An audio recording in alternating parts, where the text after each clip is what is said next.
A cultura informa, opinião. Ele tá chegando com os comentários e as bombas da política. O comentarista político Davi Cardoso. Boa tarde, seu Davi. Boa tarde, seu André Santiago. Boa tarde para Elaine Dias. Boa tarde, Davi. Bom, pegando carona aí em cima do que vocês acabaram de noticiar em relação à greve possível dos caminhoneiros, na verdade, dia 1º de novembro, pelo menos é a ideia deles. Isso é muito preocupante, evidentemente, porque o caminhoneiro, na verdade, parando para valer, para todo mundo, viu? Para o Brasil inteiro, não é brincadeira. A gente sabe que essa profissão, essa categoria, ela é fundamental do ponto de vista de fazer com que o Brasil se movimente em todos os aspectos. Agora, enquanto o caminhoneiro ou os caminhoneiros já colocaram para Bolsonaro a preocupação e alegam que se as reivindicações não forem aceitas, vão para a rua, vão parar de todo jeito, no paralelo, você tem o quê? O governo querendo resolver uma situação, que é diminuição do valor, do percentual da cota de combustível, e a Câmara dos Deputados já aprovou, não é? Já certamente passou pelo processo de votação. E aí o que é que acontece? Os governadores já começam a se movimentar para neutralizar isso aí. Eles não aceitam. Alegam que vai falir os estados, uma série de fatores. Eu acho que tem que existir, de alguma maneira, alguma coisa que tem que ser feita. Porque se, na verdade, o Bolsonaro se destina, ou se destinou no passado, a dar um percentual pequeno durante 3 meses, mas já retornou, e se você tem, por exemplo, um alíquota de 29% aqui do Estado, e você tem do governo federal o equivalente a 20%, mais ou menos isso, né? Então, o que é que se pode fazer? Vamos dividir lucro e prejuízo. Eu acho que dos 29, vamos admitir, eu estou colocando isso assim em números hipotéticos, mas estou colocando como uma alternativa de discussão para a resolução do problema. Então, nem, como diria no popular, nem língua nem beiço. Então, o governo federal abre mão de 10% e os governos estaduais 10%. Porque, na verdade, não existe um percentual fixo nos estados. Esse percentual é variável. Pernambuco são 29%. Vamos admitir que Pernambuco 10% adota essa medida. E 10% também seria do governo federal, os dois impostos. Eu acho que você deduzindo isso aí, daria um preço bem acessível para a população. Agora, não vai me perguntar aqui, vai causar o quê? Um prejuízo, um rombo, tanto aos estados quanto ao governo? Não me interessa. Se vai causar, se encontra uma maneira, e quem está lá na economia para descobrir a fórmula de fazer com que funcione. O mais fundamental é a gente ter o preço de combustível lá embaixo, em que pese dizer que é uma crise mundial, viu? Não fique pensando que é no Brasil, não. Em todo canto que você pega a tabela, na Europa, América do Norte, Ásia, quando você pesquisar, é lá em cima o preço do combustível. Mas isso não impede que não se chegue a uma certa conclusão. Então, eu estou só colocando uma ideia e vamos ver o que é que vai acontecer. Vamos ver. Porque à frente dessa ideia toda está o presidente do Senado agora, que inclusive vai deixar o DEM, vai migrar para o PSD, e a expectativa é no final de semana agora, lá no Rio de Janeiro, a participação do senador Rodrigo Pacheco para oficializar sua ida para o PSD e sacramentar a sua candidatura a presidente da República. Então ele está com essa missão de conversar com os governadores. Então não adianta conversar com o governador se o governador não tem disposição ou não leva alguma coisa para dizer, não, vamos fazer assim. Eu não aceito, não quero. Vai falir os estados. Beleza. E o que é que você sugere? Você tem o quê? Qual é a sua ideia? O que é que você traz como proposta para a gente fazer? Numa coisa dessas, os dois têm que perder, têm que ceder. Não adianta você apenas querer que o governo federal faça a sua parte. O governo federal tem que fazer a sua e o governo estadual também. Então você que é governador e vai participar dessa reunião e que é contra o que a Câmara já aprovou, então você leva uma alternativa. Porque chega lá, conversa para cá, conversa para lá, ninguém diz nada, só é contra. Sou contra. Ah, não pode porque o Estado precisa. Qual é a alternativa? tem que se fazer alguma coisa. É por isso que eu estou, na verdade, colocando essa situação, para que o pessoal possa verdadeiramente e naturalmente encontrar um caminho, né, para que a solução seja definitivamente resolvida. Eu acho que é possível, eu não sei, e lhe confesso sinceramente, eu não vou entrar profundamente nessa questão econômica, porque eu não sei o que esse percentual que eu estou propondo, dando uma ideia, traria de prejuízo, mas de uma coisa eu posso ter certeza: o povo seria beneficiado com essa diminuição, tanto do governo federal quanto do governo estadual. Eu não preciso ser matemático, nem químico, nem físico, para saber que essa diminuição de 20% nas bombas, 20% a menor, não seria interessante para o povo. Então, algo tem que fazer. Se você perde aqui, ganha acolá. E eu insisto em dizer, tudo para beneficiar a população tem que sair das mordomias. Seja no judiciário, executivo, legislativo. Tem que sair daí. Não adianta você, de repente, digamos assim, atender situações para complicar a situação do governo, Caixa. Alguém tem que ceder. Se o governo cede, o estadual também, o federal também, de onde é que a gente vai tirar isso aqui? Das mordomias, meu amigo. Não pode ser diferente. E vai tirar de onde? Vai sacrificar? Vai criar mais um imposto depois? Não adianta. Diminui o imposto, cria outro. É sem futuro. O que tem que ser feito é isso. Tudo que você puder fazer para a população ser beneficiada no aspecto geral, você tem que tirar. Só tem um caminho. Só tem uma coisa, uma mosca ali, ó, bem na minha frente. É diminuir as mordomias. Diminuindo, você tem a receita. Ora, se eu vou gastar 10 milhões para beneficiar a população, eu tenho que tirar de quem? Do povo sacrificado? Claro que não. Do salário mínimo? Nada que não. Eu vou cortar mordomias. E olhe que nós temos. É porque a gente não sabe a profundidade dessas mordomias que existem no Brasil em todos os aspectos.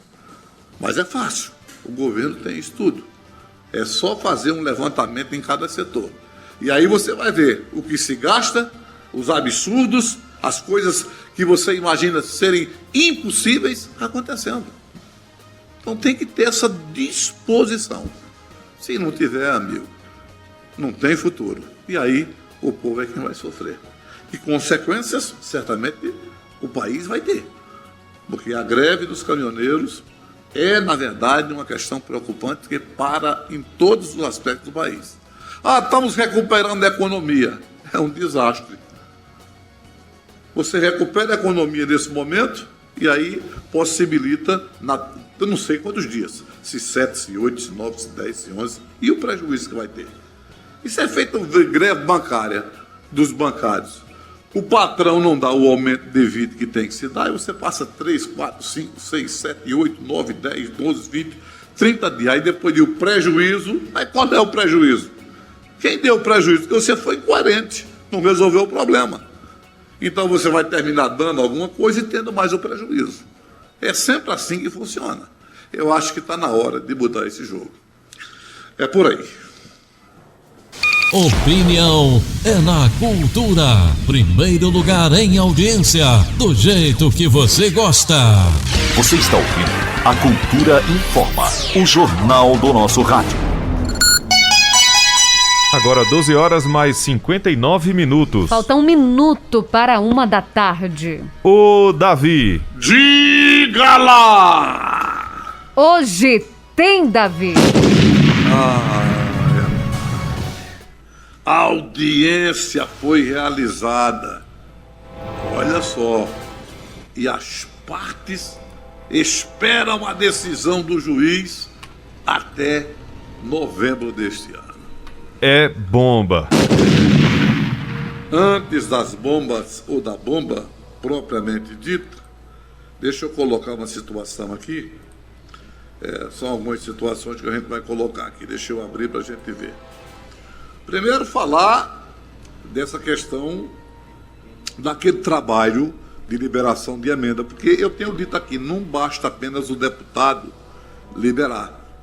É preciso liberar a emenda, não vou dar emenda, está tudo autorizado, mas é preciso fazer com que a emenda ela vá para a conta ou a obra comece, se for para o órgão o dinheiro. E aí, na verdade, o Tonigel, eu estou acompanhando esse processo todo, e o que eu quero colocar é que, deixa eu ver aqui sobre o Tonigel, que está por aqui em cima, para que a gente possa ler naturalmente o pedido de Tonigel na Compesa do início, né, dos estudos visando a construção da estação elevatória para atender vilas do 3º Distrito de Caruaru. Então, aqui a matéria, e para atender a solicitação do deputado Tonigel, o doutor Denis Mendes, gerente regional da Compesa, informa que os estudos já foram iniciados. É isso que eu estou dizendo. Quando eu falei aqui, divulguei, é que os estudos seriam iniciados. Tonigel já tinha resolvido falado e prometeram que seriam. Então foram, estou dizendo a continuação da notícia, para a elaboração do projeto que levará água tratada para a Serra Velha, Saguim, Sítio Campestre, Malhada de Pedra, dentre outras localidades.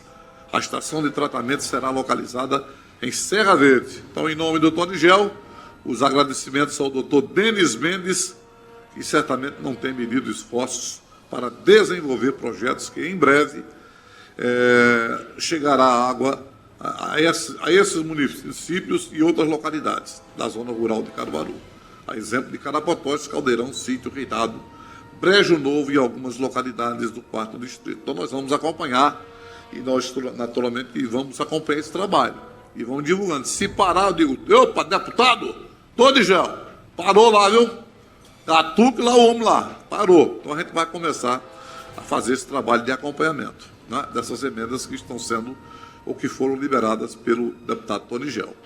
Uma outra coisa que a gente tem, aí cabe a quem quiser, de iniciativa pessoal, uma criança foi atropelada, né, de 10 anos.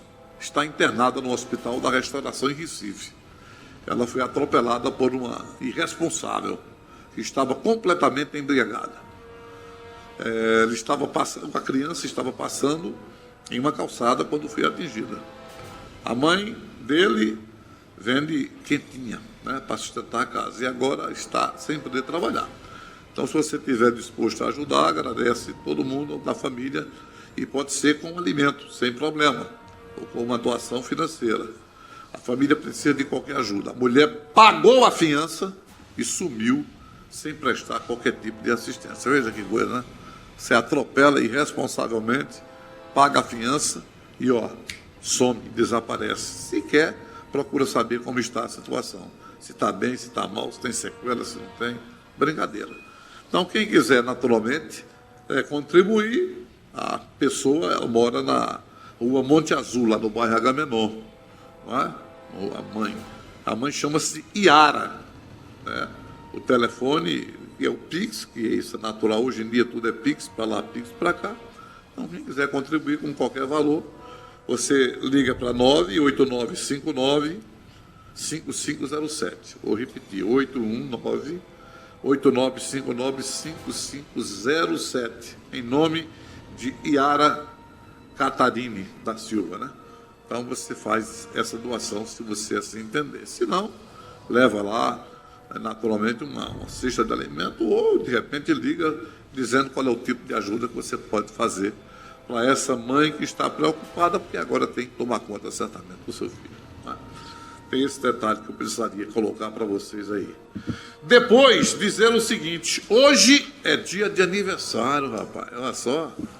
Hoje é aniversário do Wagner Santa Rosa. Logo o Wagner Santa Rosa, que é ou vencer o primeiro suplente dessa questão aí da Casa das Rendeiras. É bomba. Está aniversariando hoje o Wagner Santa Rosa. O nosso abraço, muita saúde. Parabéns para ele. Muito sucesso, etc e tal. Eu tenho uma matéria aqui que eu vou deixar por abaixo para a gente falar. É sobre a Secretaria de Saúde. Sim. Né? A Secretaria de Saúde do município. Chamar logo a atenção de Kekel é justamente para a turma da oposição, que é Wagner Fernandes, o Cardoso, que é o Cabo Cardoso, e a Perpétua Dantas, hoje opositora. Eles estão fazendo visitas aos órgãos e encontraram uma situação realmente lamentável na Secretaria de Saúde. O desmanche total de viaturas, entendeu? Viaturas desativadas, cilindro de oxigênio, né?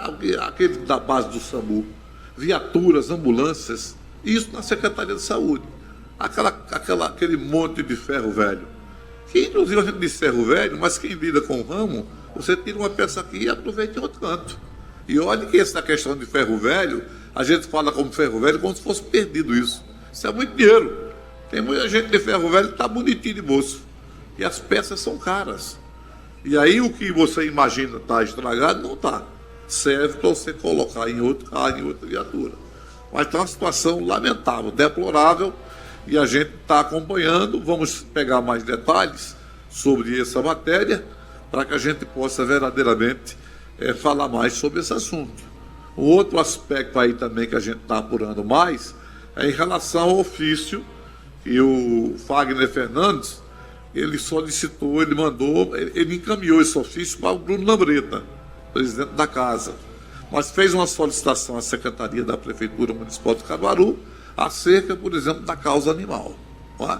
Então nós estamos apurando também esse detalhe e está mostrando que, na verdade, tem muita gente que diz ser defensor de animal e talvez não seja tão assim como se imagina. Mas vamos apurar, que é para a gente poder trabalhar com mais tranquilidade, certo? Esse é um detalhe. Ô, Davi. Diga lá. Ainda não é aquela pergunta, na verdade a gente já fez, né? As mensagens aqui dos ouvintes no Facebook, no YouTube e também aqui no WhatsApp. Mas nesse momento, o relator da CPI da pandemia está lendo o relatório, que é o senador Renan Calheiros. A gente vai ouvir um trecho da leitura desse relatório, porque ele está acontecendo nesse momento, agora na hora do programa. Então a gente vai ouvir um trecho dessa leitura, Davi. A empresa VTC Log, pelos métodos propostos pelos técnicos, o reajuste devido seria de 1 milhão. Roberto Dias, no entanto, ao final fez uma contraproposta, um meio termo, e aceitou pagar 18,9 milhões a mais do que o valor originalmente contratado. Cabe indagar de que forma seria possível considerar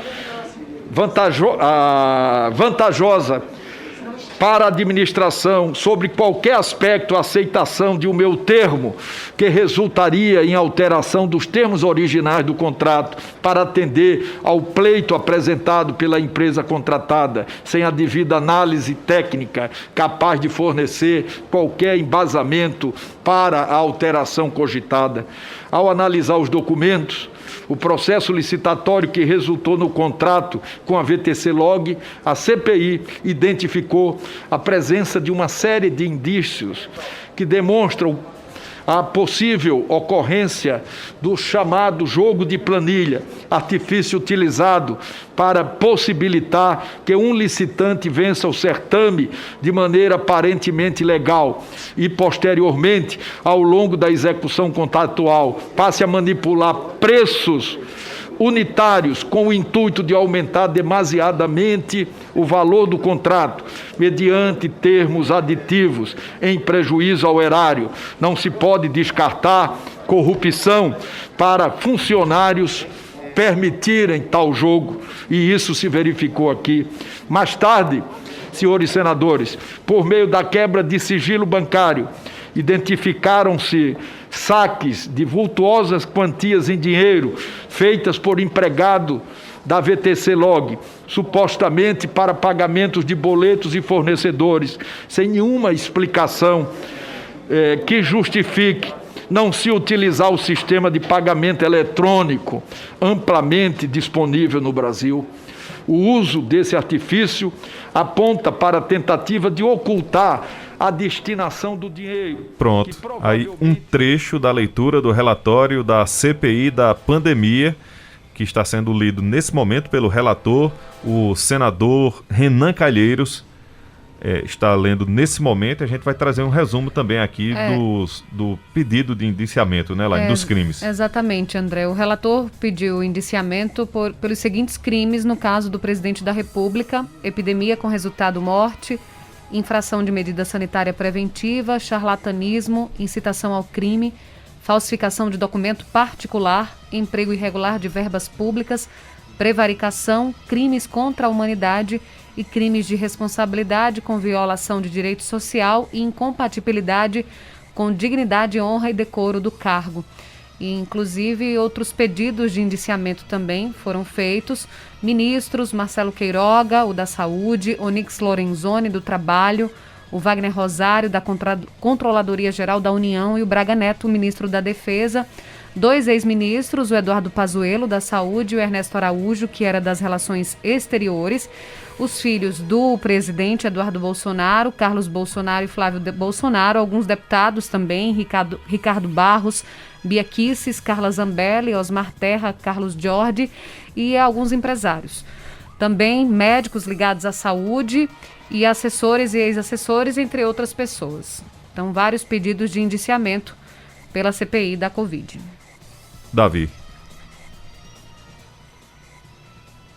Davi Cardoso. Alô, Brasil. Tô legal, né? Então deixa isso aí ler, porque isso vai ler talvez 2, 3 horas. Demora. Vai passar um bocado de tempo para ler, e aí foram os fundamentos. E eles entenderam que assim deveria proceder. Houve problema, inclusive, do vazamento desse conteúdo para a imprensa, né? Através do próprio relator. E aí houve discordâncias, retiraram algumas coisas contra o presidente Jair Bolsonaro, incluíram outras, e aí vamos ver no que vai dar. Isso vai para a Procuradoria depois, e aí a gente vai ver ao final o que realmente deu a CPI de resultado. Se pizza ou não. O que é que dá em pizza aqui? Se nada e ninguém for punido, ninguém tiver nenhuma providência feita. Não, passou o tempo todinho e não deu em nada, né? Agora, seria interessante iniciar o processo agora, já que terminou essa, criar uma outra. Investigar os vereadores, os governadores e os prefeitos, justamente em cima do dinheiro que receberam do governo federal. Então, deveria ser exatamente isso aí, começar essa nova CPI. Mas vamos aguardar para ver o que é que vai dar o final de tudo isso aí, né? Aqui... Eu quero aguardar agora o final. Quero saber, depois da Procuradoria, qual é o resultado final. Se deu o quê, finalmente, CPI? Vamos ver. Eu quero saber, a gente vai divulgar aqui. O que der, a gente vai divulgar. Aqui no Facebook, Humberto Santos. Davi, o problema dos combustíveis é de competência do governo federal e Petrobras, pois se os estados diminuírem o ICMS, no próximo aumento volta tudo como estava. Falta presidente. Boa tarde a todos. Não, mas o que eu estou colocando, eu até entendo a razão dele, mas o que eu estou colocando, isso é um assunto, não é só do governo federal. Isso é um assunto Brasil. Então, o Estado pertence ao Brasil, o município pertence ao Brasil. Então, isso é um Estado, é uma força conjunta.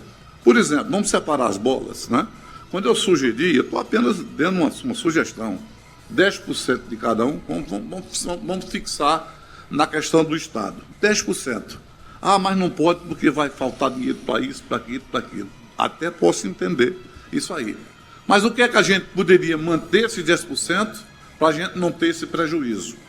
Porque não adianta você tirar 10% e faltar condição para o trabalhador, para a população. Eu não estou defendendo isso. Mas 10% eu tirei daqui. Ah, vai diminuir a receita, verdade. E como é que a gente pode fazer para manter esses 10%, para todo mundo ser beneficiado e a gente não ter prejuízo? Diminui as mordomias. Cada estado tem as suas. Qual é o problema? Ah, estão com medo de dizer quem recebe super salário, condições extraordinárias? Estão com medo? Isso escondem do povo? É isso que eu estou falando. Então tem alternativa? Tem. Agora, se querem fazer ou não, aí não é problema nenhum. Mensagem aqui no nosso WhatsApp. O Wellington Bruno César diz: olha a situação do brasileiro hoje em dia, só Deus, viu? Procurando comida no caminhão de lixo, diz o Wellington. Essa situação de fome no Brasil não é de hoje. A situação é complicada e essa pandemia certamente acelerou esse processo. Tem pessoas assim, na verdade, tem, e não vou dizer que não tem. E não só tem 10, 12, 20, centenas de pessoas, né? Agora, o que eu não consigo também entender nessas situações, e eu queria realmente ter uma convicção para poder dizer, numa situação dessas tão difícil, de combustível caro como está em todo canto, de comida caro como está em todo canto, e a gente vê nas festas os lugares absolutamente cheios. Tem fila para entrar. Se você de repente faz uma promoção, um Black Friday, disso aí qualquer, você tem gente que dorme lá. Eu não consigo entender isso. Queria entender, mas não consigo. Certamente não é a mesma pessoa que está procurando comida no lixo, não é, Davi? Não, sim, mas o que eu me refiro a esse percentual de pessoa que está procurando, seguramente ela não vai estar lá na Black Friday. Não vai. Agora, se ela está procurando comida no lixo para comer, como é que de repente ela pode estar numa mesa de bar bebendo para pagar? O que eu me refiro é no aspecto geral, né? Porque a dificuldade de quem não tem a comida é um percentual de pessoas. Mas essas pessoas que vão certamente para as festas, isso não estou dizendo que ela destina, não é problema, a vida de cada um faz o que quer. O que eu estou vendo é o contraditório. É a dificuldade que se tem, mas para essa realidade não se tem. É isso que eu estou falando. Porque tem algumas pessoas também que têm como necessidade, né, sair, se divertir um pouco para poder trabalhar. Também tem isso. Claro, você pode. O que eu estou me referindo é aquela história, é o gasto. É pessoa da classe média como a gente, não é? Está toda hora e todo instante, todo final de semana em farra. É um direito? É. Mas é contraditório diante da situação que ela própria coloca? É. Agora, se ela faz o que ela quer, a vida dela faz o que ela quer, e me entender. Aqui no nosso WhatsApp tem mais uma mensagem. O Alexandre do São João da Escócia diz: Elaine, diga a Davi que ele defende um presidente que não vê os pobres. Gosto muito do programa, mas Davi está defendendo o Bolsonaro. Diz aqui o Alexandre do São João da Escócia. Bem, Alexandre, eu não sei se você é o mesmo que liga toda vez dizendo isso, não sei. Se for, eu vou até fazer um pedido da Elaine aí, o André Santiago, vamos passar o CD. É a mesma pessoa ligando, dizendo a mesma coisa, a gente vai responder a mesma coisa. Termina sendo um negócio repetitivo danado. Se você acha que eu defendo o Bolsonaro, é um direito seu, eu vou respeitar o seu pensamento. Eu faço o meu trabalho imaginando que eu estou sendo isento de qualquer compromisso político. Não estou falando do meu voto como cidadão. Não confunda bem-te-vi com Marubu. Eu voto em quem eu quero. Eu estou aqui no microfone defendendo o meu compromisso, o meu. Não estou preocupado com as pessoas, com o povo. O meu, questão de índole, é com a verdade. É assim que eu falo. Tanto de Bolsonaro, quanto de Lula, quanto de Ciro, quanto de Pacheco, quanto de José, Miguel e Joaquim. Agora, se você acha que é insuficiente o que eu faço, é um direito seu. Eu não vou discutir nem entrar nesse mérito. Agora, essas perguntas repetitivas toda hora e todo instante, passa o CD, passa o disco. Jailton Arruda está dizendo: boa tarde, Davi, parabéns. Se o jornalismo brasileiro tivesse a sua independência, contribuiria muito com a verdade e, consequentemente, com o crescimento do país. Pronto, é o que um pensa de um jeito, o outro pensa do outro, tá vendo? E assim é a vida. A gente tem que respeitar as pessoas e as opiniões. Selar? Selar! Até amanhã, seu Davi. Até amanhã. Um abraço, Davi.